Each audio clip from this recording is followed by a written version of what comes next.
الحمدللہ حمدا طیبا کثیرا للہ الملک الواحد القہار وتوصیفا تعظیما تکریما بنعت احمد المختار اما بعد فاعوذ باللہ من الشیطان الرجیم بسم اللہ الرحمن الرحیم ومما رزقناہم ينفقون صدق اللہ المولانا العظیم وبلغنا رسولہ النبی الامین الکریم۔ ایک مرتبہ بارگاہ رسالت مآب و آل و اصحاب رسالت مآب مرکزی عقیدت ختمی مرتبت مصطفیٰ جان رحمت شمع بزم ہدایت نوشہی بزم جنت شہریاری ارم تاجداری حرم نو بہاری شفاعت گل باغ رسالت ختم دور نبوت جناب احمد مجتبیٰ محمد المصطفیٰ صلی اللہ علیہ وسلم میں درود پاک کا نذرانہ پیش کریں، پڑھیں اللہم صلی صلاۃ و سلام علیک یا سیدی یا حبیبی یا رسول اللہ۔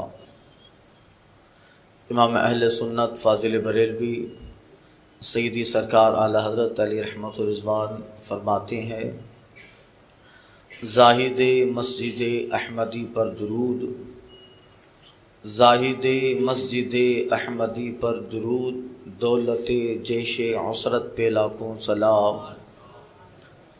در منصور قرآن کی سلک بہی، در منصور قرآن کی سلک بہی، زوج دو نور عفت پہ لاکھوں سلام، یعنی عثمان صاحب قمیص ہدا، یعنی عثمان صاحب قمیص ہدا، حلہ پوش شہادت پہ لاکھوں سلام، نور کی سرکار سے پایا دوشالہ نور کا، نور کی سرکار سے پایا دوشالہ نور کا، ہو مبارک تم کو ذوالنورین جوڑا نور کا۔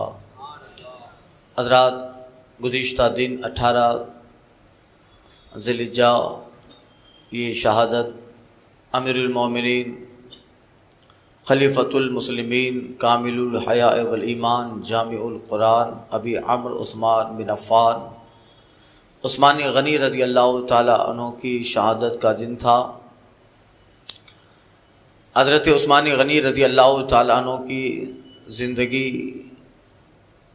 محتاج تعارف نہیں ہے، خلیفہ سوم تیسرے خلیفہ ہیں، اور اللہ تعالیٰ نے ان کو بہت سارے درجات اور مناصب عطا فرمائے، اور اسلام میں ایک بہت زبردست عظیم احسان حضرت عثمان غنی رضی اللہ تعالیٰ عنہ کا ہے۔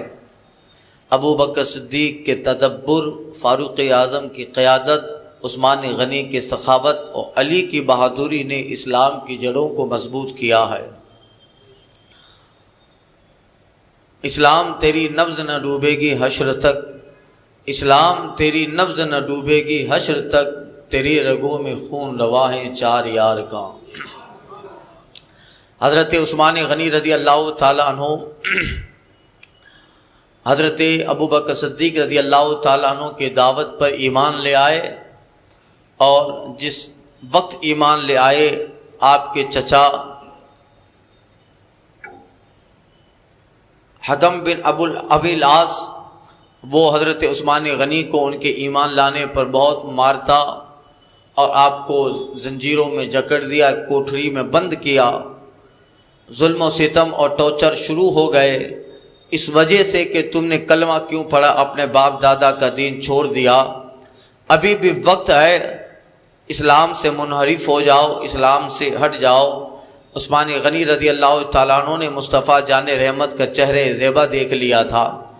آپ کا چہرہ پاک رب کی ذات کا آئینہ ہے، جنہوں نے اس چہرے کو دیکھا ان کو پھر کبھی دنیا میں کوئی چہرہ جمائی نہیں، دنیا میں پھر کسی چہرے کو دیکھنے کی تمنا ہی نہ ہوئی۔ کسی نے کہا تھا، ایک یعنی سرکار اعلیٰ حضرت ہی نے کہا، ایک تیرے رخ کی روشنی چین ہے دو جہاں کا، یا رسول اللہ ایک تیرے رخ کی روشنی چین ہے دو جہاں کا، انس کاؤنس اسی سے جا کی یہیں جا ہے۔ عثمان غنی رضی اللہ تعالی عنہ کو بارہا رشتہ دار گھر والوں نے بتایا، مگر آپ فرماتے تھے یہ ایک جان نہیں، اگر ایسی ہزاروں جانیں ہوتی تب محمد عربی پہ سب کو وار دیتا، مگر اسلام سے ایک دم ایک لمحہ کے لیے بھی اسلام سے پھرنا کبھی گوارا نہ کرتا، بلکہ میں اپنی موت پسند کروں گا مگر مصطفیٰ جان رحمت کی بارگاہ کا کلمہ، ان کی دہلیز اور ان کا دیا ہوا کلمہ میں کبھی بھی نہیں چھوڑ پاؤں گا۔ گویا اعلیٰ حضرت کی زبان میں کہہ لیجئے یا رسول اللہ، ایک جان کیا ہے اگر ہو کروڑوں، ایک جان کیا ہے اگر مفتی اعظم سرکار فرماتے ایک جان کیا ہے اگر ہو کروڑوں، تیرے نام پہ سب کو وارا کروں میں۔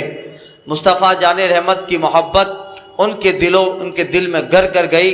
پھر ایک دن آیا، اللہ تعالیٰ کا وعدہ ہے ان مال عسری یسرا، اللہ پریشانیوں کے بعد آسانی عطا فرماتا ہے۔ یہ سارے مصیبتوں کے زمانے عثمان غنی رضی اللہ تعالیٰ عنہ سے ختم ہوئے اور پھر مکمل طور پہ دینی آزادی ملی، اسلام بھی مضبوط ہوتا گیا۔ عثمان غنی نے سب سے پہلے حبشہ ہجرت فرمائی، اس کے بعد پھر مدینہ میں ہجرت فرمائی، اور مصطفیٰ جان رحمت کی دعائیں اور برکتیں اتنی رنگ لائی، اللہ تعالیٰ نے ایسا مال عطا فرمایا۔ اس قدر مال سے عثمان غنی رضی اللہ تعالیٰ عنہ کو مولا تبارک و تعالیٰ نے نوازا، ان کے مال نے اسلام کو بڑھایا، اسلام میں ان کے مال کا بہت زبردست کردار رہا۔ انہوں نے مجاہدین کی مدد کی، انہوں نے مدینہ کے غریبوں کی مدد کی، اور کبھی 300 اونٹ، کبھی 400 اونٹ، کبھی 900 اونٹ سامان سے بھرے ہوئے حضور کی بارگاہ میں پیش کر دیتے۔ بتائیے 900 اونٹ یعنی آج کے زمانے میں کروڑوں روپیہ ہو گیا۔ 900 مال اور سامان سے 900 اونٹ مال اور سامان سے بھرے ہوئے، یہ صرف اسی لیے کہ یا رسول اللہ آپ دین مصطفیٰ جان رحمت آپ نے دین دیا یا رسول اللہ، جو بھی ہے یہ آپ ہی کا ہے سرکار۔ یعنی کبھی 900 کبھی 1000 اونٹ، یعنی اس قدر مسلمان مجاہدین میں آپ دیتے اور کہتے تھے حضور جو بھی ہے یہ آپ ہی کی کرم نوازی ہے، آپ ہی کا دیا ہوا ہے۔ ان کے مال نے اس قدر اسلام کو جو ہے بڑھاوا دیا، کبھی مجاہدین کے لیے مال، کبھی مدینہ میں یہودی کا کنواں خرید کر اہل مدینہ پر غریبوں پہ وہ کنواں وقف کر دیا۔ یعنی اس قدر موقع بموقع عثمان غنی مصطفیٰ جان رحمت کی آواز پہ لبیک کہتے اور اپنی فراخ دلی وسعت قلبی کا مظاہرہ کرتے۔ بلکہ ایک دن تو انہوں نے اس قدر مال بارگاہ رسول میں اللہ کی راہ میں دیا تھا کہ مصطفیٰ جان رحمت فرماتے ہیں ما عمل عثمان بعد ذالک لا یضرہ، عثمان نے اللہ اس کے رسول کو ایسا راضی کر لیا ہے، آج کے بعد عثمان جو بھی کرے گا، آج کے بعد عثمان غنی جو بھی عمل کرے گا اسے نقصان نہیں ہونے والا ہے، میرے رب نے عثمان غنی کے لیے جنت کو واجب کر دیا ہے۔ یعنی یہی ہے ما عمل عثمان بعد ذالک، آج کے بعد جو بھی عثمان غنی کرے، اب نفل نہ پڑھے کوئی پرابلم نہیں ہے، اب زیادہ خیرات نہ کرے کوئی پرابلم نہیں ہے۔ عثمان نے اللہ اس کے رسول کو ایسا راضی کر لیا، رب عثمان سے راضی ہو گیا، رب کا رسول عثمان غنی سے راضی ہو گیا۔ یعنی اس قدر عنایات، اس قدر کرم نوازیاں مصطفیٰ جان رحمت کی بڑھتی رہی، اور پھر وہ مقام و منصب ملا مصطفیٰ جان رحمت کے ظاہری دنیا سے پردہ فرمانے کے بعد اسلام کی قیادت مصطفیٰ کی نیابت ابو بکر صدیق فرماتے ہیں، اور ابو بکر صدیق نے اپنے دور خلافت میں اس قدر مصطفیٰ جان رحمت کے قیادت کو سنبھالا تھا، سرکار کے نیابت کو سنبھالا، اسلام کا دائرہ پھیلتا چلا گیا۔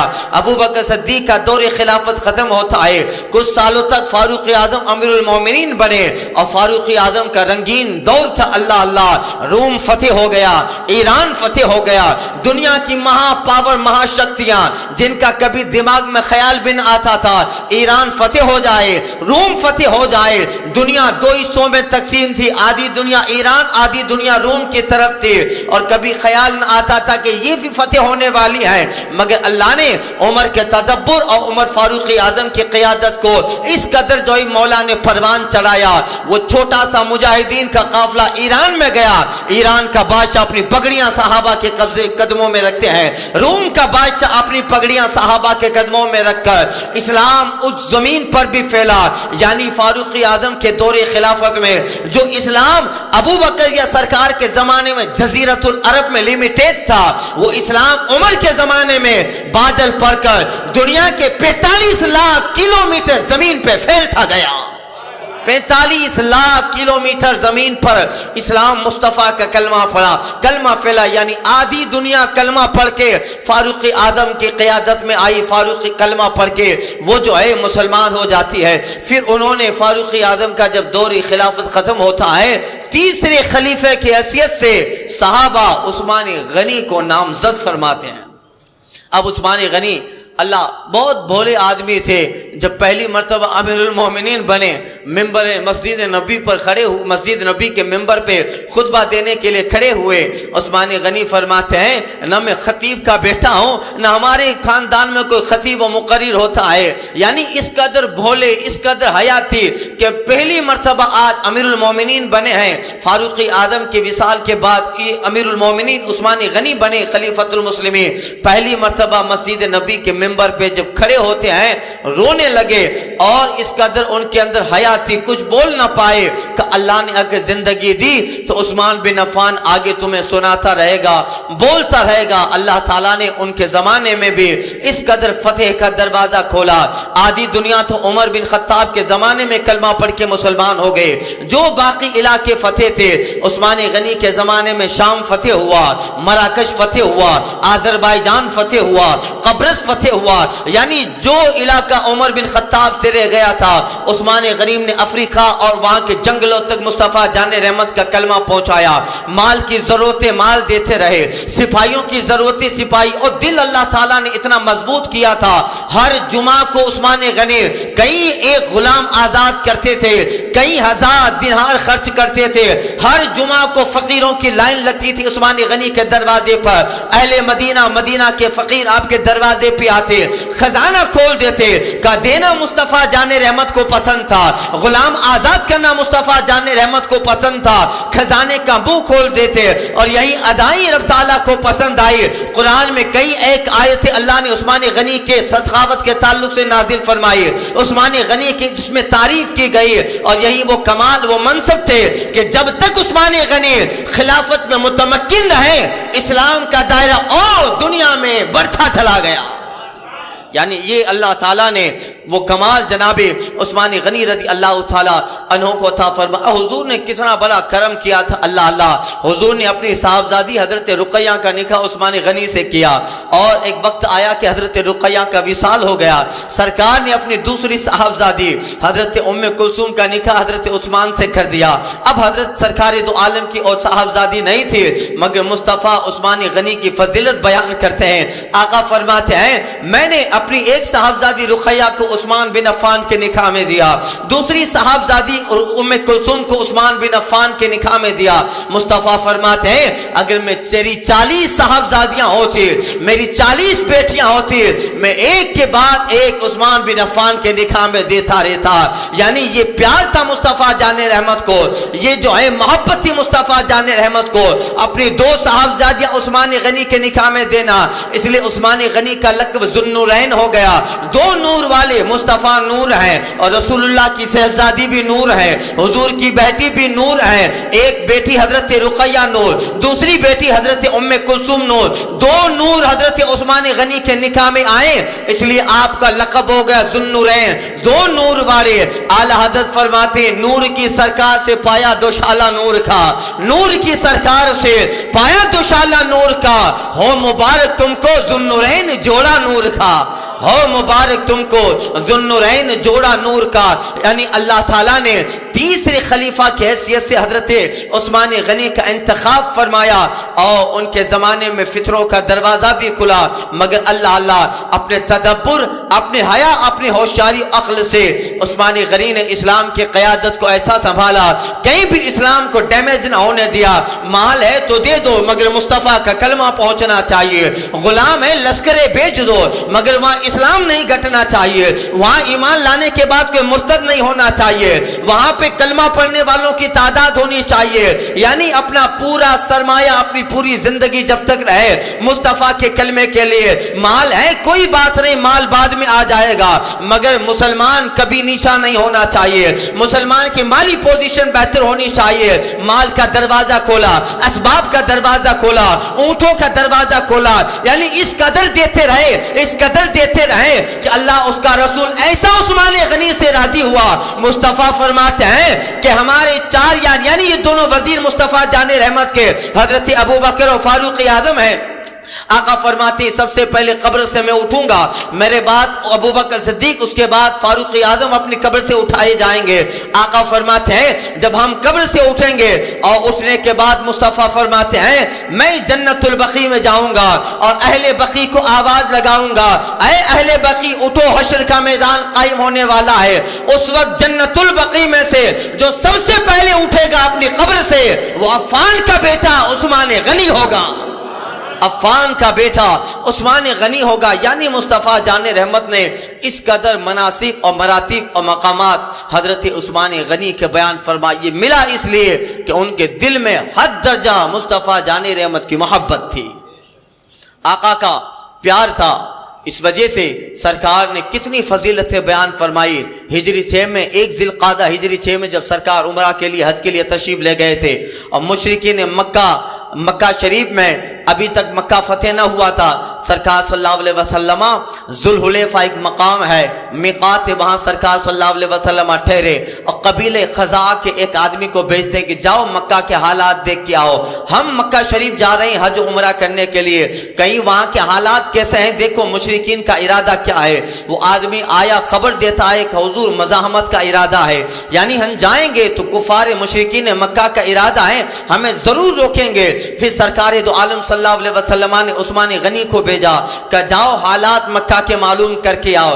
عثمان غنی رضی اللہ تعالی عنہ مکہ پہنچے، ان کے ایک دوست تھے ابان بن سعید، وہ بہت پرانے دوست تھے ملاقات کے، ان کے گھر پہ قیام عثمان غنی نے کیا، ابو سفیان کو بلایا، حالات دیکھے گئے کہ ہم آپ کو نہیں روکیں گے عثمان بن عفان، آپ سے ہماری رشتہ داریاں ہیں، مگر اگر آپ کے پیغمبر آئیں گے تو ہم ضرور روکیں گے۔ سرکار 1400 صحابہ کے ساتھ مقام حدیبیہ میں ٹھہرے ہوئے ہیں اور انتظار کر رہے ہیں کہ عثمان غنی کیا خبر لے کے مکہ کے آتے ہیں، یہاں تک کہ حضرت عثمان غنی کو کچھ کام پڑا، وہاں دیر لگ گئی، دیر کی وجہ سے کسی نے خبر پھیلا دی، مشرکین مکہ نے عثمان غنی کو شہید کر دیا۔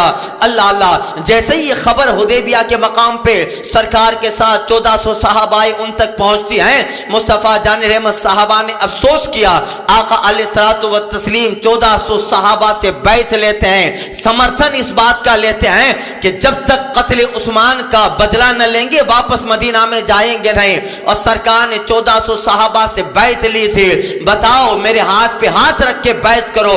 1400 صحابہ نے مصطفیٰ جان رحمت کے ہاتھ پر مقام حدیبیہ پہ بیعت کی اور سرکار نے ایک بہت لمبا جو ہے باتیں بتائی، اس بات پہ بیعت کرو کہ میرے بعد شرک نہیں کرو گے، اس بات پہ بیعت کرو کہ میرے بعد کبھی اللہ اس کے رسول کے حق کو چھوڑو گے نہیں، اس بات پر بیعت کرو کہ زنا و شراب کاری کے قریب نہ جاؤ گے، اس بات پر بیعت کرو کہ کبھی بندے کا حق نہیں مارو گے، یعنی بہت سارے باتوں پہ سرکار نے بیعت یعنی وعدہ لیا تھا۔ اس وقت عثمان غنی نہیں ہے مگر 1400 صحابہ کی موجودگی میں مصطفیٰ جان رحمت فضیلت عثمان بیان کرتے ہیں۔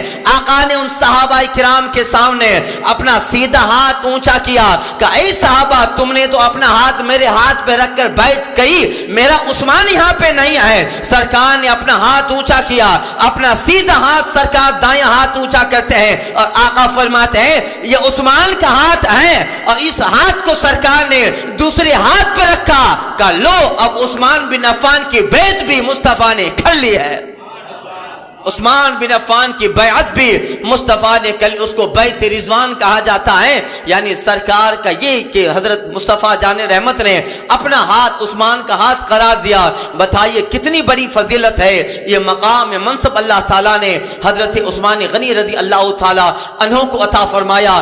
جتنے سال تک خلافت پہ رہے اس قدر حسن و خوبی کے ساتھ مصطفیٰ جان رحمت کی قیادت کو سنبھالا۔ اللہ اللہ، پھر حالات بگڑ گئے، کچھ کچھ مصری لوگ مصر سے آئے اور 40 دن تک حضرت عثمان غنی کے مکان کا گھیراؤ کیا اور آخر میں حضرت عثمان غنی کو شہید کر دیا۔ اللہ اللہ، جب آپ کی شہادت کا وقت آیا، عثمان غنی 40 دن تک اپنے گھر میں اپنی بیوی صاحبہ کے ساتھ تھے۔ ان مصری بلوائیوں نے آپ کے مکان کا گھیراؤ کر لیا ہے اور کوئی اندر داخل نہیں ہوتا ہے، یہاں تک کہ مولا کائنات حضرت علی نے ایک دروازے پر امام حسن حسین کو بٹھایا تھا کہ دیکھو یہ موقع پاتے ہی اندر چلے جائیں گے، کہ یاد رکھے کہ کوئی اندر جانے نہ پائے، مگر اللہ کو شہادت منظور تھی۔ پاس میں انصاری کا مکان تھا، اس کی چھت پہ چھلانگ لگا کر کچھ بلوائی اندر گھس گئے۔ عثمان غنی قرآن مجید کی تلاوت فرما رہے تھے، آپ قرآن مجید پڑھ رہے تھے۔ وہ تقریباً جو ہے ایک دن پہلے عثمان غنی نے خواب بھی دیکھا تھا، خواب میں مصطفیٰ جان رحمت تشریف لائے تھے اور آقا کے ساتھ ابو بکر و عمر ہیں، اور مصطفیٰ جان رحمت نے عثمان غنی سے فرمایا تھا عثمان جلدی کرو، کل کی افطار تمہیں ہمارے ساتھ کرنی ہے، کل کی افطار تمہیں ہمارے ساتھ کرنی ہے۔ عثمان غنی سمجھ گئی میری شہادت ہونے والی ہے۔ آپ قرآن مجید پڑھ رہے تھے اور سورہ بقرہ کی آیت کریمہ سیکفیکہم اللہ وہو السمیع العلیم، اور اے لوگوں اللہ تم کو کافی ہے اور وہ سننے والا جاننے والا ہے، یہ آیت کریمہ اور تلاوت فرما رہے تھے اور پیچھے سے آ کر کسی نے وار کیا، اس بلوائی نے وار کیا اور آپ کے خون کا قطرہ قرآن مجید کے ورق پہ پڑتا ہے۔ قرآن مجید کی اس آیت کریمہ پہ پڑا۔ حدیث پاک کا مفہوم ہے شہید کا خون جہاں پر گرتا ہے وہ زمین قیامت کے دن شہید کی شہادت کی گواہی دے گی، مولا یہ تیرا جانباز بندہ ہے، میدان کارزار میں اسلام کی آبیاری کے لیے کفار کے نرغے میں آیا تھا، اپنی جان کی بازی لگا کر موت کا کفن پہن کر تیرے محبوب کے کلمہ کو بلند کرنے کے لیے کفار کے سامنے میں جان کی پرواہ نہ کرتے ہوئے، مال و اسباب کی پرواہ نہ کرتے ہوئے، مولا یہ تیرا جانباز بندہ میدان کارزار میں آیا تھا اور اس کے خون کا قطرہ مجھ پہ گرا تھا۔ جہاں شہید کے خون کا قطرہ گرا ہے وہ زمین قیامت کے دن اس کی شہادت کی گواہی دے گی، اس کے اعمال کی گواہی زمین دے گی۔ جہاں شہید کے خون کا قطرہ گرا وہ زمین قیامت کے دن شہید کی شہادت کی گواہ بنے گی۔ اللہ اللہ، حسین اعظم کا خون کا قطرہ کربلا کی زمین پہ گرا ہے، کربلا کی زمین قیامت کے میدان میں حسین کی شہادت کی گواہی دے گی، میدان کربلا حسین کی شہادت کی گواہی دے گا۔ اور بدر کے میدان میں جو مصطفیٰ جان رحمت کے جانثار شہید ہوئے تھے ان کے لیے بدر کا میدان قیامت کے دن گواہ بنے گا۔ احد کے میدان میں جو مصطفیٰ کے صحابہ شہید ہوئے تھے میدان احد جبل احد ان کی شہادت کی گواہی دے گا۔ مگر اے عثمان غنی تم کو اللہ نے کتنا بڑا مقام و منصب دیا ہے کہ جب تلوار چلتی ہے اور خون کا قطرہ گرتا ہے زمین پہ نہیں، قرآن مجید کے ورق پہ گرا ہے، قرآن مجید کی آیت پہ گرا ہے۔ کل قیامت کے میدان میں شہیدوں کی شہادت کی گواہی زمین کا ٹکڑا دے گا۔ اے عثمان تیری شہادت کی گواہی اللہ کی کتاب قرآن دینے والا ہے۔ اور قرآن کی سورہ بقرہ کی آیت کریمہ سیکفیکہم اللہ وہو السمیع العلیم، وہ عثمان غنی کی شہادت کی گواہی، یعنی اللہ تعالیٰ نے یہ مقام و منصب جناب عثمان غنی کو عطا فرمایا۔ اس لیے اعلیٰ حضرت فرماتے ہیں زاہد مسجد احمدی پر درود، دولت جیش اسرت پہ لاکھوں سلام، یعنی عثمان صاحب قمیص ہدا، حلہ پوش شہادت پہ لاکھوں سلام، حلہ پوش شہادت پہ لاکھوں سلام۔ اللہ نے اس وقت بھی سرکار ایک مرتبہ مسجد نبی میں سرکار قیامت کا ذکر فرما رہے تھے، قیامت آئے گی اس قدر فتنے آنے والے ہیں۔ آقا فرما رہے تھے جس طرح تسبیح کو توڑ ڈالو اس کے دھاگے کو اور ایک دانے کے بعد سارے دانے پہ در پہ نکلنا شروع ہو جاتے ہیں، آقا فرماتے ہیں ایک دن آنے والا ہے اسی طرح جو ہے قیامت کے قریب فتنے شروع ہونے والے ہیں، جس طرح تسبیح کے دانے ایک کے بعد ایک زمین پہ گرنے لگتے ہیں، ایک فتنہ ختم نہ ہوگا دوسرا سر اٹھائے گا، دوسرا مکمل دبنے نہ پائے گا، تیسرا فتنہ سر اٹھا کے کھڑا ہوگا۔ آج شاید ہم اسی دور سے جی رہے ہیں، طرح طرح کے عقیدے، طرح طرح کے عقیدوں میں بگاڑ پیدا ہوتا جا رہا ہے، ہمارے ہی اندر چولا پہن کر، ہمارے ہی جبے و کرتے پہن کر، کبھی وہابی ہوئے، کبھی تبلیغی ہوئے، کبھی دیوبندی ہوئے، رافضی ہوئے، شیعہ ہوئے، ایک طرف تو اسلامی لباس پہن کر اسلام کا نام لے کر اسلام کو بدنام کرنے کی کوشش ہے، دوسری طرف فلسطین پہ ظلم و